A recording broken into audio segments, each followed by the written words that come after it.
Très heureuse de vous retrouver encore une fois de plus à votre émission Écho des partis politiques et associations. Une émission, vous connaissez bien, qu'on cherche un peu à savoir beaucoup plus sur l'organisation des partis politiques. Aujourd'hui, nous avons un grand et réel honneur de recevoir sur notre plateau Maître John Bombo, qui est secrétaire général de l'Alliance des démocrates pour le progrès. Il va un peu de nous parler sur son parti, comment il s'organise, de son proche des élections, qu'est-ce qui se passe exactement. Donc c'est parti. Maître, je vous dis bonjour. Bonjour Jocelyne, bonjour à tous les téléspectateurs. Comment vous allez? Oui, Dieu fait grâce, nous tenons, je suis dans mon embonpoint. Ok. Première question, Alliance démocrate pour le progrès, c'est quoi? L'Alliance démocrate pour le progrès, c'est un parti politique, membre de l'Union sacrée actuellement, qui a pour leader honorable Christophe Lutundula Apala.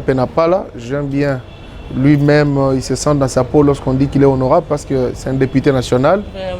Bien que temporairement il soit au gouvernement comme vice-premier ministre et ministre des Affaires étrangères. Donc c'est un parti qui est né depuis 1998, je dirais 98 pour certains, sous le label de MSDD. Ça veut dire Mouvement Solidarité pour la démocratie et le développement. Les membres avaient écrit la première lettre adressée au secrétaire général des Nations Unies pour dénoncer, c'était juste après la prise du pouvoir par Mosé Laurent Désiré Kabila. La gouvernance de Kabila a été portée à la connaissance du secrétaire général des Nations Unies par les membres de MSDD. Ils ont commencé, on dirait comme le mouvement citoyen.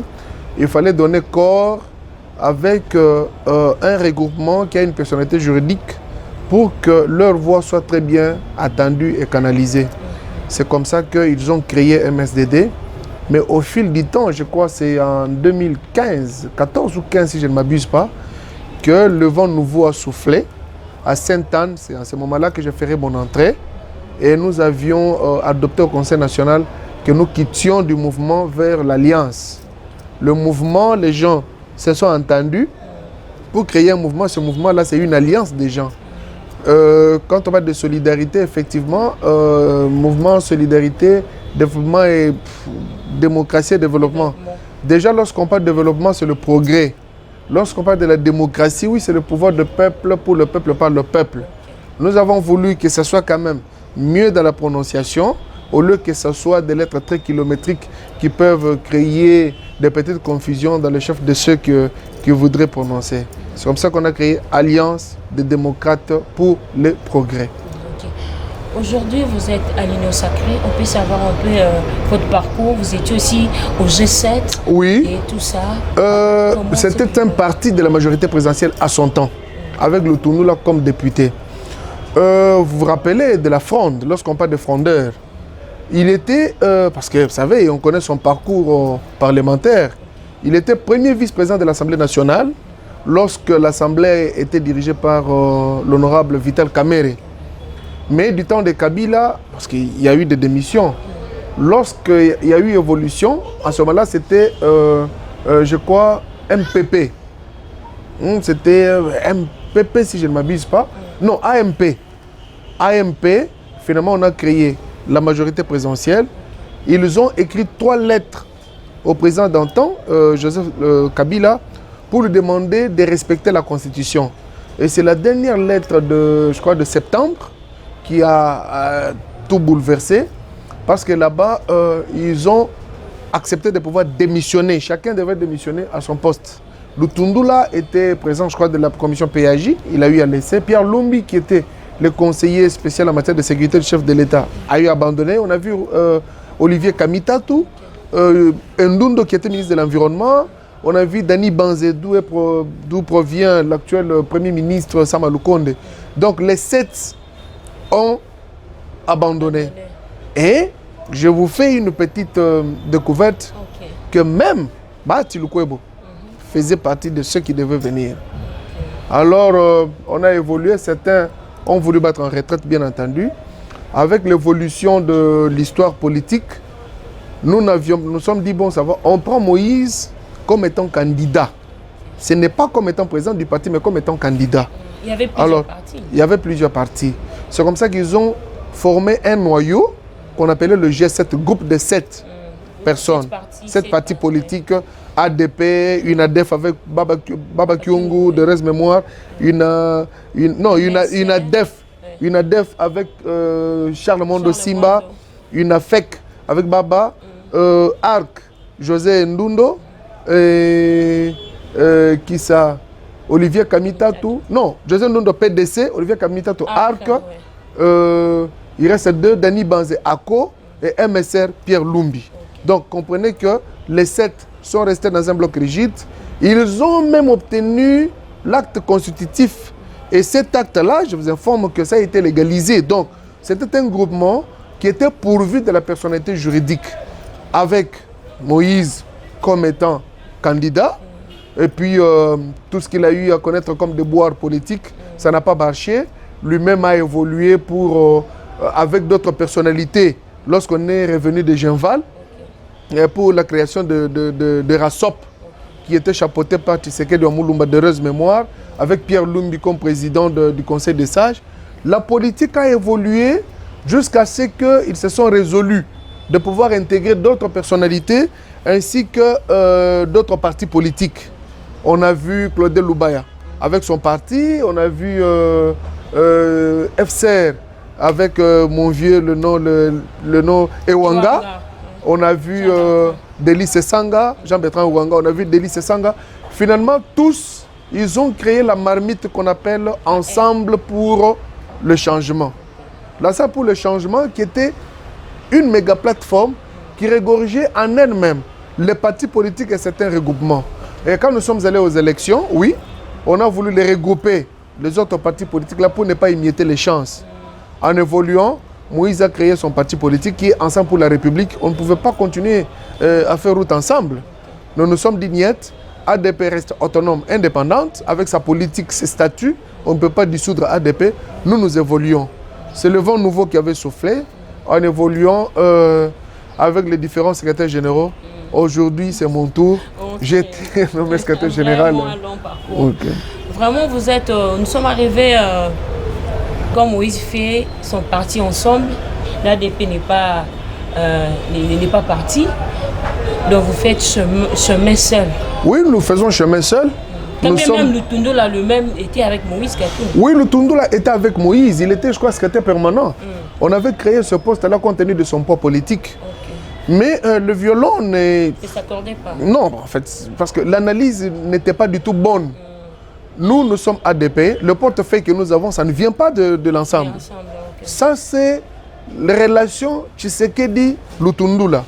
Ce n'est pas lié à son parti ADP, ce n'est pas lié, n'est-ce pas, ensemble, mais parce que parmi les portefeuilles qu'on a donnés à Moïse, aucun portefeuille n'a été, le nom de Lutundola n'a été proposé en aucun portefeuille. Et même dire qu'en cas de nécessité, on aligne celui-ci, il viendra en que non, rien du tout. Ça, c'est Tshisekedi Lutundola.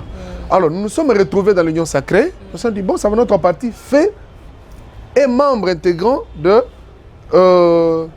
l'Union Sacrée. C'était pas partir ensemble. Non, c'est pas ça. J'aimais quiconque au défi de pouvoir me prouver le contraire. Et quand nous avons évolué, je parle toujours de l'évolution parce que la politique est évolutive. Et nous disons, mais nous sommes dans l'Union Sacrée, nous endossons la responsabilité. Tout ce qui se passe. En droit, on dit ubi omelumentum, ubi onus. Là où on tire le profit, on doit tirer la charge. Comment voulez-vous que vous ayez les ministres au sein de ce gouvernement, mais vous ne voulez pas partager le bilan? Non. Lutundola a dit non, ça c'est inconcevable. Ou on est ensemble, ou on n'est pas ensemble. Je ne dis pas ensemble pour la République. Alors, dans le sens au vu du terme, on n'est pas ensemble par rapport à la définition qu'on donne à l'Union Sacrée. Nous sommes à l'Union Sacrée, nous partageons le bilan, nous l'endossons, nous le défendons ensemble, et c'est ce qui est même l'élément motivateur pour faire réussir le chef de l'État. Pourquoi? Lui donne l'impulsion selon la Constitution, nous avons le gouvernement. Chacun dans son secteur. Vous voyez, aujourd'hui, on passe sur le plan diplomatique, le chef de l'État est acclamé, mais là, un pion. La diplomatie, c'est lui qui incarne la vision de la diplomatie, mais elle est exécutée par le gouvernement via le ministère des Affaires étrangères confié à Lutundola. Donc, tout ce que le Tundula peut gagner aujourd'hui, on acclame le chef de l'État parce que c'est lui qui donne l'impulsion, les grandes lignes. Faites ça, et lui est là, il attend. Et l'autre travaille par procuration. Comment voulez-vous vous donner l'ordre à quelqu'un de travailler par procuration? Il vous dit, je ne partage pas le bilan. C'est qu'en surdine, il vous combat pour que vous ne puissiez pas réussir. C'est comme ça qu'on s'est dit non, nous n'avons pas la même vision. Même si vous avez des visées, mais nous, notre vision n'est pas celle-là. Nous demeurons ADP en tant que tel. Ok. C'est-à-dire que vous êtes de l'Union Sacrée, oui. Dehors des Ensemble pour la Nous, on n'est pas avec Ensemble. Vous n'avez pas cité, le Tundula a été là via Moïse Katumbi. Non, pas du tout. Notre portefeuille ne vient pas de Ensemble. Ça, c'est un des deux. Notre parti politique n'est pas parti alimentaire ou manette de Ensemble. Ensemble, là, c'est parti. Il y a des gens qui ont dissous leur parti pour être ensemble. Il y en a d'autres qui se disent, sont dans une espèce de collaboration ou d'association, que sais-je encore, pour des besoins électoraux, bien entendu. Mais nous, ADP, nous sommes dit, nous demeurons parti politique à part entière. Nous pouvons aujourd'hui jeter notre dévolu, ça dépend de la décision qui sera prise au Conseil national, sur tel ou tel autre candidat. Et d'ailleurs, vous avez appris que, pas plus tard qu'avant-hier, je dis avant-hier, ça ce n'est qu'une expression, c'est pour vous dire que nous avons la vision, nous nous battons pour que le chef de l'État, Félix-Antoine Tshisekedi, renouvelle son mandat. Donc, nous sommes là, nous nous battons. Vous portez déjà votre soutien, nous le portons, oui, nous sommes avec lui, nous encaissons, nous acquiesçons, nous endossons et nous faisons tout pour qu'il réussisse dans notre secteur. Mais beaucoup de membres de Ensemble pour la République vous critiquent beaucoup. Qu'ils critiquent. Un grand. Ils peuvent critiquer comme ils entendent. Vous savez, il n'y a personne qui a le monopole de critiquer. Vous n'êtes pas un grand par rapport aux responsabilités que Moïse avait données à Lutundula. Quelle responsabilité? Il était proche de Moïse. Être proche, c'est ça la responsabilité? Non, par rapport à servir la nation congolaise. Et bénéficier quoi? Non, comme quoi? Moi, je ne veux pas entrer dans des polémiques inutiles. Je suis l'exemple de mon maître. Mon formateur, c'est Lutundula. Lui n'aime pas parler des individus. Parlons sur les généralités. Ceux qui disent qu'il a bénéficié, ils ont raison. Ceux qui disent qu'il n'a pas bénéficié, ils ont raison. Nous reconnaissons, on était ensemble, on a évolué, il était secrétaire permanent. Mais ADP a existé avant que Moïse existe politiquement comme candidat. Et c'est ADP, à l'instar des autres partis politiques, lui a donné le goût et renforcé même la décision pour qu'il soit candidat chef de l'État, au candidat président de la République. Alors quand on dit grand, non. Ça, je ne vais pas entrer, je ne suis pas dialéliste comme les autres. Moi, je reste trop scientifique et trop technocrate comme mon maître. Ok, merci beaucoup. On va parler des alliances démocrates pour le progrès. Les partis sont implantés partout en RDC? Non, ce n'est pas partout sur toute l'étendue de la République, je dois le reconnaître. Vous savez qu'on a connu 3 cycles électoraux. Surtout le dernier, je parle de 2018, on était tous dans une marmite, le G7. Qui a porté certains députés nationaux, députés provinciaux bien entendu. Mais la donne politique a changé. Au moment où, après l'élection, beaucoup s'étaient découragés, dont moi-même. Alors, ce découragement a eu de l'impact direct sur le parti politique. Le parti n'a pas su rayonner. Là où on était suffisamment implanté, les gens ont commencé à février, ça c'est sûr. Alors, on a perdu beaucoup de provinces. C'est maintenant, avec mon arrivée, qu'on a donné du tonus. Avec la cartographie que nous avons actuellement, nous sommes très sûrs dans 15 provinces. Je dis bien 15 provinces. Mais nous nous battons pour nous étendre sur toute l'étendue de la République. Je ne vais pas citer d'autres partis qui sont suffisamment implantés. Et d'ailleurs, avec la question du seuil qui revient toujours, on ne peut pas faire cavalier seul. Nos statuts sont clairs. Nous pouvons conclure des alliances avec quiconque que nous jugerons utile pour concourir aux échéances électorales. Donc, à ce niveau-là, je vous dirais, on n'est pas suffisamment installé sur toute l'étendue de la République. 14 ou 15 provinces, nous y sommes là très visibles. Mais dans d'autres provinces, nous nous battons jusqu'alors. Le VPM, excusez, l'honorable Lutundula ne voulait même pas. Parce que pour lui, avec d'autres membres, non, il faut qu'on se mue aujourd'hui ensemble. Il a posé le problème clairement. Les membres du parti ont délibéré. Nous avons dit niet. D'ailleurs, j'étais parmi ceux qui lui ont dit quittez, laissez-nous le parti. Nous allons nous cotiser et le parti ira toujours de l'avant. Il privilégie beaucoup plus la démocratie. C'est le débat. Même au niveau des nominations, il n'y a pas le dictat. C'est toujours par consensus. Entendez-vous, vous êtes 2-3.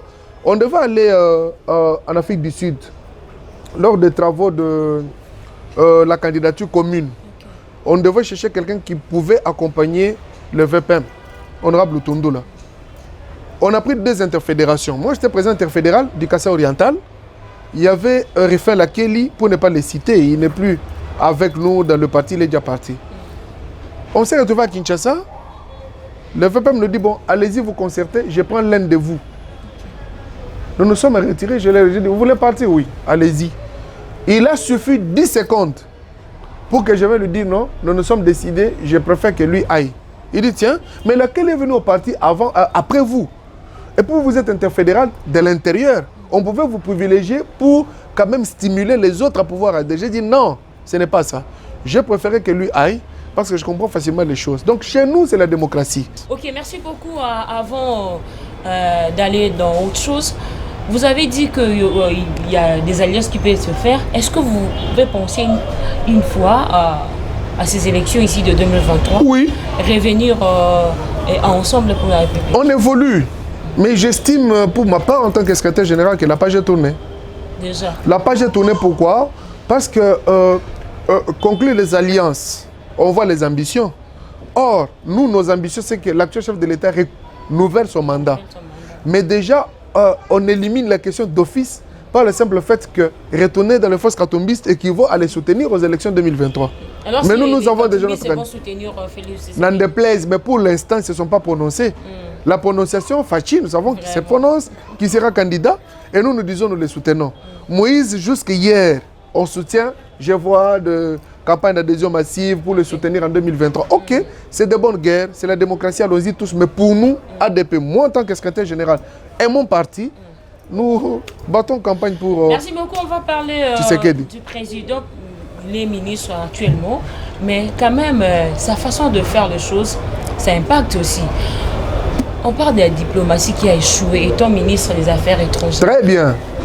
Est-ce qu'effectivement, vous ne voyez pas cette... Merci bien. Vous savez, moi j'ai pour habitude de répondre vite, parce que dès que vous commencez la question, je sais la finalité. Okay. Ça fait 23 ans qu'on a attaqué par le Rwanda. Lorsqu'il y a eu génocide, ça, vous connaissez bien, bien l'histoire. Lorsqu'il y a eu génocide, nous sommes en train de payer le pot cassé de la tuerie entre Rwandais. Parce que le génocide, c'est Rwanda et non, ici, nous, on n'en connaît même pas. Lorsque la communauté internationale savait, il y avait toujours une vieille recette que le Rwanda a toujours donnée. Génocide au Congo, génocide, nous avons peur de la haine, on veut génocide. Ils ont été ramassés au Conseil de sécurité par Lutundu là. La diplomatie, le fait d'approcher les pays, faire vendre l'image de votre pays pour qu'ils acquiescent. Je ne sais pas, on a échoué en quoi. On parle de la diplomatie, c'est parce qu'il y a eu la guerre d'agression. Bien sûr, allons-y à la lisière de ce que vous dites. Aujourd'hui, nous sommes sur 4 fonds. Il y a le fonds de la diplomatie, qui paye déjà, parce qu'aucun pays de la communauté internationale n'acceptait de citer le Rwanda comme étant le maître penseur de la guerre à l'est du pays. Je m'excuse, c'est vous qui le dites. Avant, il n'y en avait pas du tout. Ça n'évolue Avant, écoutez, c'est évolutif. La diplomatie, tout ne se fait pas du coup. Je m'excuse, vous m'avez posé la question, laissez-moi terminer. Lutundu là, j'ai dit le président de la République, qui incarne l'image même de la diplomatie exécutée par Lutundu là, la diplomatie s'est battue aujourd'hui pour mettre dans la bouche de tous ces pays-là et dans leurs oreilles qu'effectivement c'est le Rwanda. Aujourd'hui, le Rwanda est dedans. De deux, le pays là cherchait des preuves. Prouvez-nous que le Rwanda est derrière le M23. C'est la diplomatie qui a fait que nous ramenions le Rwanda à Luanda. Nous sommes allés à Luanda. Le Rwandais ont signé la feuille de route de Luanda. On s'est dit, mais vous n'avez pas de troupes armées en RDC. Comment vous signez le cessez-le-feu? Vous n'en avez pas. En quelle qualité allez-vous donner l'ordre au M23 de se retirer? Voilà, aujourd'hui, on s'est fait une grande conviction que c'est le Rwanda, parce que le Rwanda lui-même reconnaît qu'il est derrière le M23. La communauté internationale est très sûre. Vous avez suivi, je crois, Blinken. Oui, Blinken. Il n'y a pas longtemps, ça fait 5 jours environ, que Blinken a tweeté pour dire qu'il a parlé avec le président Paul Kagame, lui demandant de cesser son soutien au groupe, moi je dirais les terroristes de M23. C'est la démocratie. C'est grâce à la démocratie que la feuille de route de Luanda a été signée. C'est grâce à la diplomatie plutôt qu'au niveau du Conseil de sécurité des Nations Unies, la question sur la notification de l'achat de nos armes a été mise sur table. C'est grâce à la diplomatie qu'on a eu à créer aujourd'hui la communauté des États d'Afrique de l'Est. C'est grâce à cela, je viens fraîchement de Nairobi, j'ai pris part active aux négociations politiques avec les groupes armés congolais. C'est toujours grâce à notre diplomatie, aujourd'hui, qu'à l'unanimité, on s'est indexé le Rwanda. Vous avez suivi les 20 millions qui ont été alloués au gouvernement rwandais pour les RDF par l'Union européenne. Ça a été condamné. C'est grâce à notre diplomatie aujourd'hui que vous avez suivi que certains députés du Parlement belge et du Parlement français sont tenus debout pour dénoncer et exiger les sanctions. Les sanctions commencent déjà à tomber. Ça va mollo mollo. Okay. J'ai parlé du premier front, c'était la diplomatie. Le deuxième front, c'est le front militaire. Dans tous les pays du monde, il n'y a jamais eu de guerre sans diplomatie. Vous vous battez, vous dialoguez toujours. Là, c'est connu. Pas plus tard que 2 jours, Joe Biden a exhorté le président ukrainien de pouvoir négocier ou soit dialoguer avec Vladimir Poutine. Donc, nous avons le front militaire et la diplomatie, c'est l'avant-gardiste de l'armée. Ça, on doit retenir. Le troisième front, c'est le front politique. C'est ce que nous avons fait à Nairobi avec le processus de paix. Le quatrième front, c'est le front populaire. Donc là-bas, c'est une conscience, la cohésion nationale. Vous, moi, lui, tout le monde. Il y a eu des marches de soutien, il y a eu des marches de protestation, c'est ça le quatrième front que la communauté est en train de craindre. Donc comprenez que tous ces 4 enfants forment un tout pour la réussite de notre diplomatie en RD Congo. Ceux qui disent que la diplomatie a échoué en quoi? La Chine nous a félicités parce que nous l'avons soutenue. Ok. Il y a beaucoup. C'est pour vous dire que nous pesons et on est fréquenté. Si on ne pesait pas, pourquoi est-ce qu'un ambassadeur américain, un ambassadeur italien pouvait être tué ici, mais on a crédité un nouvel ambassadeur extraordinaire, plénipotentiaire. C'est pour vous dire qu'il fait beau vivre, on attire les gens. Ok, il y a beaucoup de choses. On prend d'abord les élections de 2023. Oui. Le président l'a dit clairement qu'il y aura élection malgré les craintes qu'il a énumérées. Non, pas les craintes, les contraintes. Les contraintes, situation sécuritaire. Mais oui, c'est normal. D'abord, parlons du calendrier électoral. Oui. Vous d'abord, au sein de votre parti, comment préparez-vous pour les élections? Nous nous préparons. D'ailleurs, je suis ici pour ça. Nous sommes en train de restructurer la territoriale. Ça veut dire, au sein de l'ADP, pour gagner les élections, il faudra qu'on puisse renforcer nos bases avec les différentes nominations. Donc, on commence déjà avec les différentes nominations des interfédéraux. Après les fédéraux, après les sectionnaires, après les communaux, après les cellulaires. Au Congo, on est trop spécialiste en critique négative. Mais nous devons apporter notre pierre à l'édifice. Parce que nous n'avons que la RDC comme étant notre pays. À part la RDC, moi je ne peux pas aller donner conseil au Rwanda ou soit en Afrique du Sud. Mais quel est votre apport? Quand vous dites non, tout est mouche, qu'est-ce que vous faites? Okay. Vous ne faites rien? Mais déjà... Je m'excuse. Moi, je suis parent. Je laisse mon fils commettre des exactions comme Koulouna. Je ne donne pas de conseils. Je le laisse comme ça. Mais j'écris en sécurité. Moi, je suis là. Il y a un caniveau. Il y a des caniveaux devant ma parcelle. Moi-même, là, je prends les bananes, je prends les immondices, je jette. Après, je vais insulter mon pays. C'est ça au Congo. Moi, j'estime que s'il m'avait été donné, écoutez, oui, il y en a. S'il y avait un conseil, s'il m'a été donné, il y en a. Je vous dis, le bilan, il est positif. Bien sûr qu'il y a beaucoup de choses qui restent. Même celui qui a fait la grande distinction à l'université, il y a aussi dans certains cours, il a fait 4 sur 10. Ou il fait 2 sur 10. Il y a aussi la péréquation. Moi, je connais la péréquation à l'île-Loulou. On doit accepter ces sociales. Il y a, écoutez, quelle sociale qui est difficile? La vie de Congo. Non, papa, maman. Moi, je dis ceci. Regardez aujourd'hui le barème salarial du fonctionnaire de l'État. Il est à quel niveau? Le barème salarial, il est à quel niveau? Le salaire, quand même. Ce qui fut il y a 5 ans, ce n'est pas ce qui est actuellement. Les gens ne comprennent pas Félix. Félix, c'est l'impulsion qu'il donne. c'est que chacun vive aux dépens de ce qu'il gagne. Et non que chacun vive au-delà de ce qu'il gagne. Moi, je suis fonctionnaire de l'État, c'est un exemple. Je touche $200 par mois, mais on me voit avec des Jeeps XXL en cours de route VIP. On me voit, je suis en train de construire. Ce sont ceux-là qui étaient habitués avec des cartes connectées au trésor public qui crient que le social n'est pour rien. Pour commencer à héberger les femmes partout. Qu'il y ait un consensus avant d'aller... Est-ce que la loi électorale le dit? Non, quand on veut sortir un calendrier, il faut que ce ne soit pas consensus. Ce sont des usages. On dit, comme les avocats disent, les usages prétoriens. Donc, ce qui se passe à la barre. On appelle, on parle avec la société civile dans les négociations directes, on parle avec les groupes, on parle avec les partis politiques, avec les personnalités, ce sont des parties prenantes.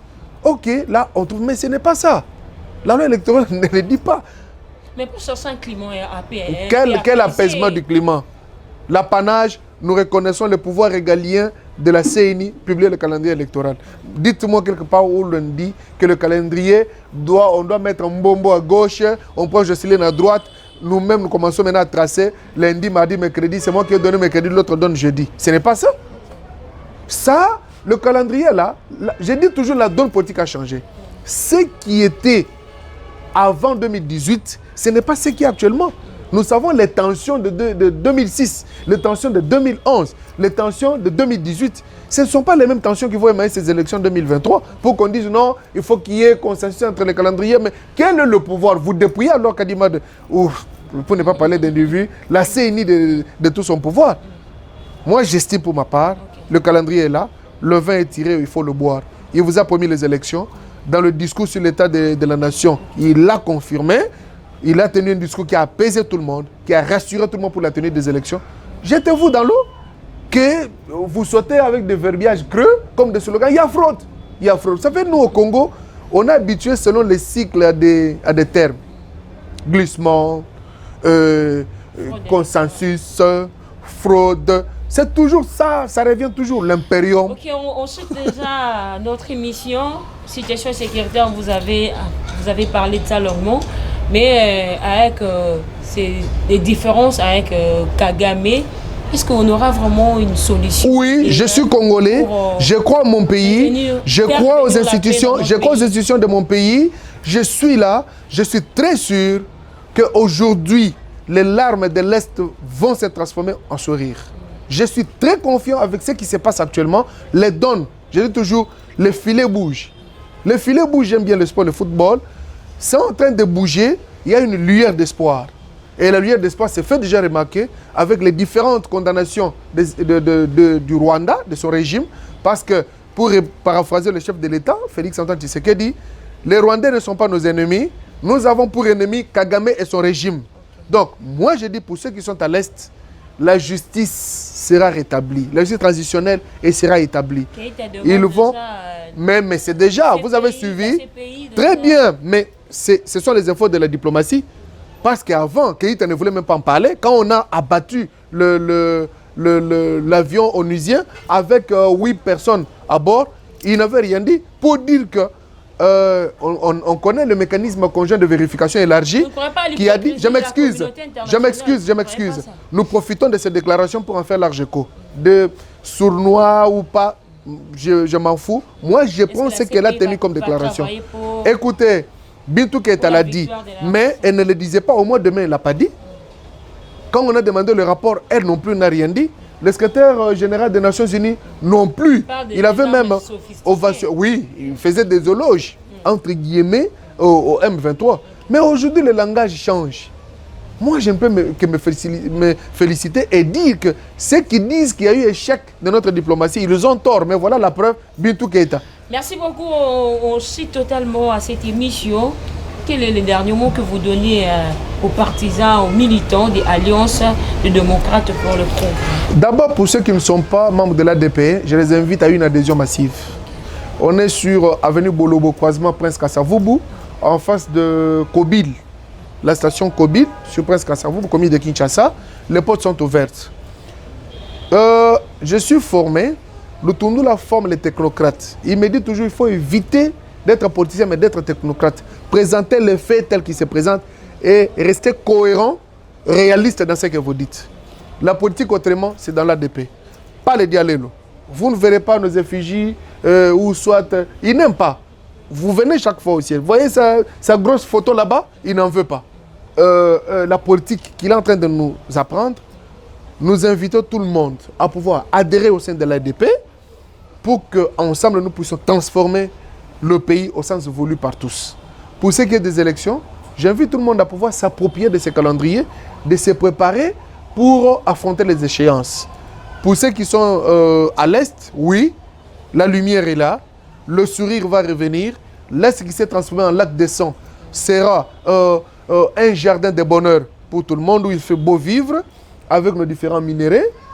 Nous allons retourner leur sourire et tôt ou tard, le sang va crier, Kagame et ses comparses finiront par payer et demander pardon. Merci beaucoup, c'était Maître John Bombo, secrétaire général des Alliances de démocrates pour le progrès. Vous avez suivi avec beaucoup d'attention. Je vous dis également merci, vous très chers téléspectateurs, vous qui nous suivez de partout, et également vous qui allez nous suivre sur YouTube Peter Siani RDC. Je vous dis également merci. Merci également à l'équipe technique qui nous ont soutenus pour arriver chez vous. Je vois derrière la caméra Luison Kiassi, à la réalisation Emmanuel Mwamba et tous ceux qui étaient avec lui pour nous tenir compagnie à bien pouvoir arriver chez vous. Merci et moi je vous dis au revoir et à la prochaine.